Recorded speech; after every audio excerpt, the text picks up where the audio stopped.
14ই April রোজ মঙ্গলবার, পহেলা বৈশাখ। ঠিক তার 7 দিন পরে 21শে এপ্রিল রোজ মঙ্গলবার থেকে এসএসসি পরীক্ষা শুরু।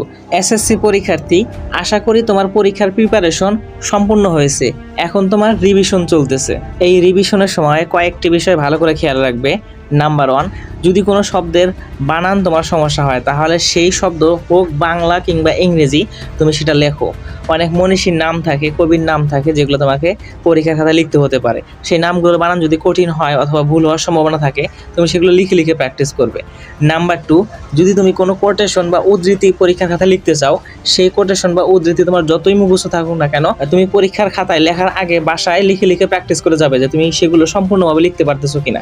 মোস্ট ইম্পর্টেন্ট নাম্বার 3, যে সূত্রগুলো তোমার মনে থাকে না সেই সূত্রগুলো তুমি লিখে লিখে প্র্যাকটিস করবে। সেটা হতে পারে গণিত কিংবা পদার্থবিজ্ঞান, রসায়নের। আর মনে রাখবে কোন সূত্র কোন টাইপের অঙ্কের মধ্যে বসে, সেটা গণিতের কিংবা বিজ্ঞানের হতে পারে।